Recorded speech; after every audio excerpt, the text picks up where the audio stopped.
एक बार एक गांव में एक साधु रहता था।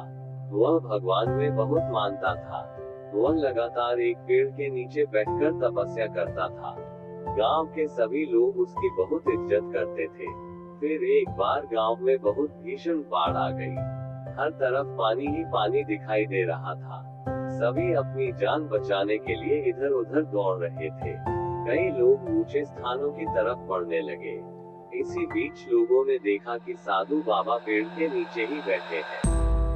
सभी ने उन्हें सलाह दी कि वो अपनी जगह छोड़ दें और भाग चले। लेकिन साधु महाराज ने कहा कि तुम लोग अपनी जान बचाओ, मुझे तो मेरा भगवान बचाएगा। धीरे धीरे पानी बढ़ता गया। साधु अपनी जगह पर ही रहा। पानी साधु के कमर तक पहुंच गया था। फिर इतने में ही उसके पास से एक नाव गुजरी। उस नाव में एक मल्लाह था। उसने कहा कि हे साधु महाराज, आप इस नाव पर आ जाएं, मैं किसी सुरक्षित स्थान पर आपको पहुंचा दूंगा।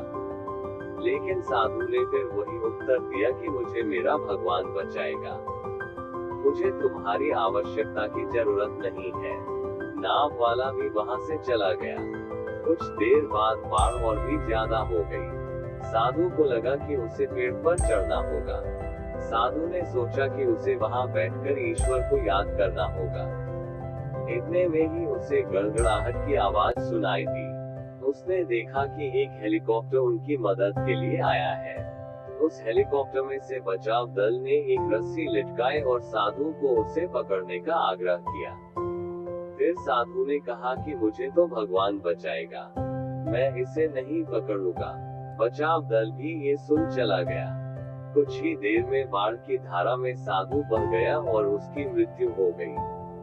जब मृत्यु के बाद साधु महाराज स्वर्ग पहुंचे तो उन्होंने भगवान से पूछा कि मैंने तुम्हारी आराधना इतने मन से की, लेकिन फिर भी मैं डूब कर मरा। तुम मुझे बचाने नहीं आए, आपने ऐसा क्यों किया?